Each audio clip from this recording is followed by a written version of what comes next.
Honorable Member for Foni Bintang.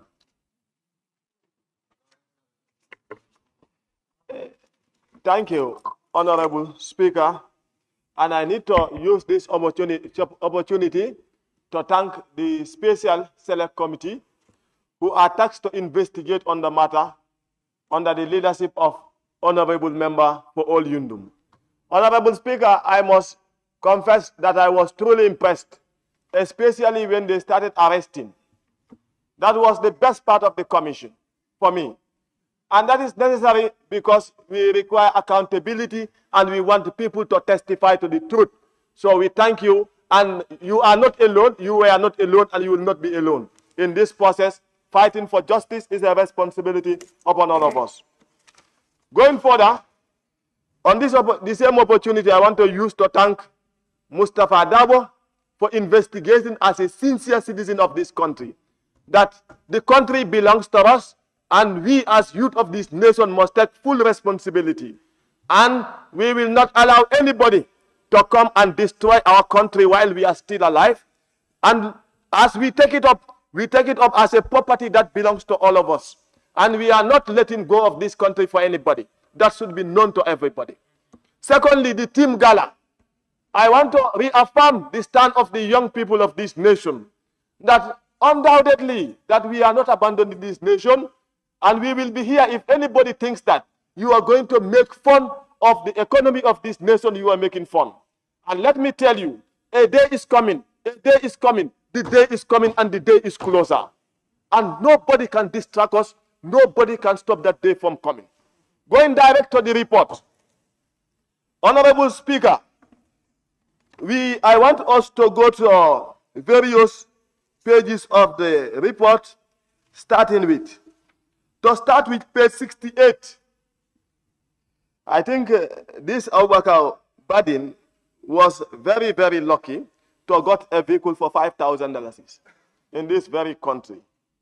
And going further, we are also looking at various places. Yaya Jallo also got a vehicle for $5,000 in page 70.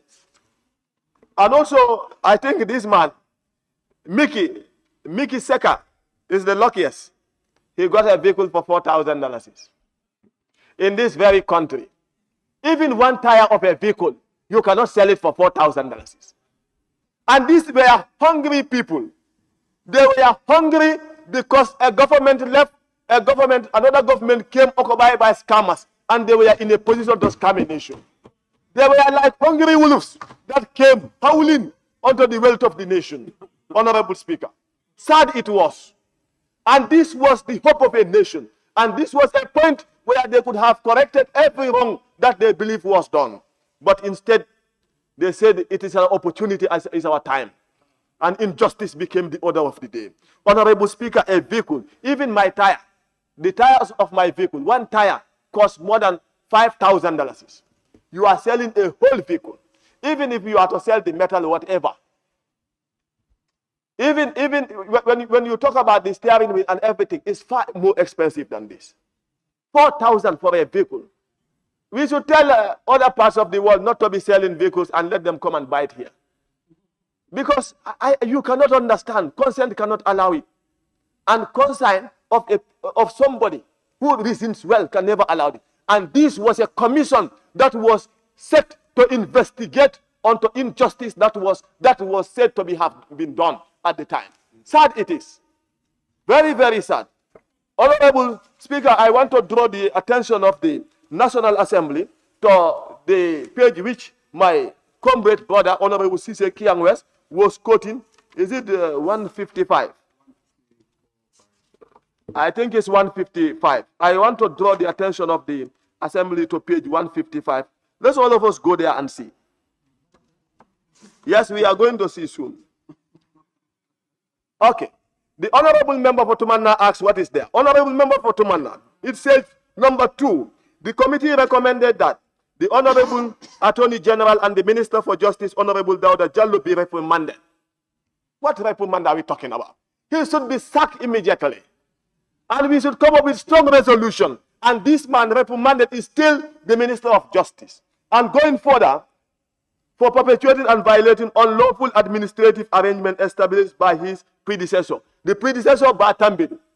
Now, these are the people we expect to be the custodian of the law. To also practice what justice is, not only preaching justice, but practice what it is. And we have the same individual still hanging on. I think the recommendation and the resolution should start with this, by firing the Minister of Justice. Because we cannot have a Minister of Justice who himself, by his action, by his attitude, is not just. We do not expect to preach them what the law is. We do not expect to preach them code of conduct. We expect them to know by their appointment based on their level of education. Going further, Honorable Speaker, to the lands that are allocated, page 307. You see, they say Bintang Jifony, that is in Foni, and they said Combo South. And they said Kanilai Village, that is in Foni, and they said Combo South. Kamfenda Farm, which is also in Foni, but they still said Combo South. Meaning these people were only greedy to pile up wealth and to take, but not to do the assignment that they were assigned to do. And we as a nation must revisit ourselves. For what did we stand for? For I am not successful unless other people that are within me are successful. I am not rich until when everybody is rich that surrounds me. And that is the reason as to why people hold public office, to improve the life of other people. That is the main aim, and that's the objective. Now, coming down to the issue of the cattle that we ourselves, all of us saw the cattle. Some of the cattle that we have been seeing, some of them, they say calf sold for $2,000, $3,000. You see, and also some of the cows that we are seeing here, they are sold for almost like $5,000. We cannot understand what was happening. And the tractors, these were tractors that were given to poor Gambian farmers. Very innocent individuals. These people came, went and seized everything, brought it on daylight, and they come and sold everything. And I don't know what happens to the money. And there were a few individuals that were picked out to be buying certain things. And this is the kind of change that you want. And this is the kind of, in this kind of situation, you want to build a nation. Nations are not built based on anger. Nations are not built based on revenge. Nations are built based on consent, based on sincerity, based on honesty, and based on sympathy for the population. Honorable Speaker, it's a time for reflection. And we must be there to reflect on what have we done and what have we attained. So far, at long last, we are impressed with what is coming out, and we hope that the National Assembly members, all of us, without any reservation, will wholeheartedly render our heart for the nation, for us to come up with stronger resolutions, for actions to be taken immediately, like Member for Same was saying. Let us take immediate action on this matter, because we cannot afford to investigate on things that we already know. To call a thief is a normal procedure. But you want to beautify that this man is a thief, you want to beautify it. Will not help us as a nation, and we must face the reality. So all those that sold these things are thieves. Those that buy the vehicles are thieves. Those that buy the vehicles are thieves. And everybody who is associated to it are thieves. Those that were tasked with the Jana Commission to investigate on this matter were also thieves. Batambedu, Minister of Justice, was the biggest of all thieves. Honorable Speaker, I thank you all very much.